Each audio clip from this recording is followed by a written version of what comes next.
Paneer gravy curry చేసుకుందాం రండి. దీనికోసం నేను ముందుగానే ఉల్లిపాయలు, 4 పచ్చిమిర్చి, టమాటో, మసాలా దినుసులు వేసేసుకొని ఆల్రెడీ మిక్సీ పట్టేసుకున్నాను. కాసేపు వేయించుకోవాలి, వాటిని వేయించుకొని మిక్సీ పట్టేసుకున్నాను. తర్వాత ఒక కడాయిలో ఆయిల్ తీసుకొని, కొంచెం పన్నీర్ కర్రీకి ఆయిల్ కొంచెం ఎక్కువగానే పడుతుంది. దాని తర్వాత ఇందులోకి నేను డైరెక్ట్గా అల్లం యాడ్ చేస్తున్నాను. ఎందుకనంటే మసాలా కర్రీ కాబట్టి అల్లం ఎక్కువగా ఉంటే కొంచెం టేస్ట్ ఉంటుంది. మసాలా కొంచెం వేగి ఫ్రై అయ్యాక మనం దీంట్లోకి పసుపు అండ్ కొత్తిమీర యాడ్ చేసుకోవాలి. వీటిని కాసేపు కలయబెట్టుకోవాలి. ఈ విధానంలో పన్నీర్ గ్రేవీ కర్రీ చాలా బాగుంటుంది. ఒకసారి ట్రై చేయండి. చాలామందికి తెలుసు, కాకపోతే ఇది సింపుల్ ప్రాసెస్ అండి నేను చూసినంత వరకు అయితే. దీంట్లోకి ఇప్పుడు నేను కొంచెం అవన్నీ గోలినాక ఇప్పుడు నేను పేస్ట్ వేసుకుంటున్నాను. ముందుగా మిక్సీ పట్టుకున్న పేస్ట్ వేసుకుంటున్నాను. చూడండి, ఈ పేస్ట్ అంతా వేసేసుకొని దీనికి మంచిగా కలియబెట్టుకోవాలి. దీన్ని ఖచ్చితంగా ఒక 10 నిమిషాలు మంచిగా ఆయిల్ మనకు కొంచెం పైకి తేలేంత వరకు దీన్ని కలియబెట్టుకోవాలి. తర్వాత ఆయిల్ మనకు తేలినట్టు అనిపించినాక అది మంచిగా ఫ్రై అయిపోతుంది. దాంట్లోకి అప్పుడు ఉప్పు, కారం యాడ్ చేసుకోవాలి. కారం మాత్రం మీరు ఎంత స్పైస్ తింటారో అంత యాడ్ చేసుకోండి. చేసుకున్నాక దీన్ని కొంచెం మగ్గనివ్వాలి. ఈ పన్నీర్ కర్రీకి మనం వాటర్ కూడా యాడ్ చేసుకోవాల్సి వస్తుంది, ఎందుకంటే పన్నీర్ ఉడకాలి కాబట్టి. ఇందులో నేను కొంచెం వాటర్ తీసుకుంటున్నాను. చూడండి, ఈ వాటర్ వచ్చేసి మగ్గుతుంది.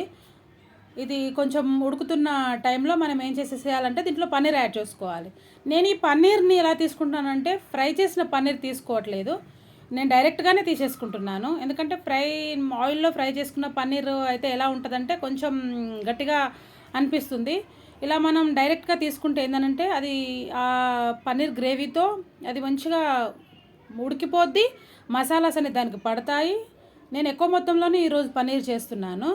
ఆ మసాలాస్ అన్నీ దానికి పట్టేసి మనకు చాలా బాగుంటుంది. తినేటప్పుడు కూడా మనకు అది మెత్తగా తగులుతూ ఉంటుంది. మనకు పన్నీర్ పిల్లలు కూడా చాలా ఇష్టంగా తింటారు. నూనెలో ఆయిల్లో ఫ్రై చేస్తే కొంచెం గట్టిగా ఉంటుంది, అది బాగుండదు నా ఫీలింగ్, అంతే తప్ప ఏం లేదు. మీరు ఎలా అయినా చేసుకోండి, కానీ ఇలా ఒకసారి ట్రై చేయండి. దీన్ని ఒక 10-15 నిమిషాలు మంచిగా సిమ్లో పెట్టేసి మగ్గనిస్తే మంచిగా పన్నీర్ అంతా మసాలా పట్టేస్తుంది.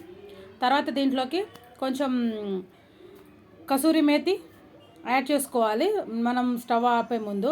తర్వాత మసాలా, కసూరి మేతి, కొత్తిమీర ఇవన్నీ యాడ్ చేసుకోవాలి. యాడ్ చేసుకొని కలిపేసి ఒక 2-3 నిమిషాలు మగ్గనిచ్చాక దించేస్తే పన్నీర్ రెడీ అవుతుంది. పెట్టండి. పన్నీరు, మిల్ మేకర్ లాంటివి ప్రోటీన్ ఫుడ్స్ పిల్లలకు ఖచ్చితంగా మీరు పెట్టాలి. ఎందుకనంటే ఇప్పుడు ఈ టైంలో ప్రోటీన్ ఫుడ్ చాలా తినమంటున్నారు కాబట్టి ఇలాంటివన్నీ మనకు పిల్లలకి ఇస్తే బాగుంటుంది. మన కనీసం మినిమం వారానికి ఒకసారి పన్నీరు, వారానికి ఒకసారి మిల్ మేకర్ అలా చేసుకుంటే బాగుంటుంది. కనీసం ఒక 15 డేస్కి ఒకసారన్నా పన్నీర్ చేసుకుంటే బాగుంటుందేమో. ఎందుకంటే ప్రోటీన్ ఇప్పుడున్న జనరేషన్లో ప్రోటీన్ ఫుడ్, మంచి ఆరోగ్యవంతమైన ఫుడ్ చేసుకుంటే మనకు బయట ఫుడ్ కాకుండా ఇంట్లో ఫుడ్ తింటే బాగుంటుంది.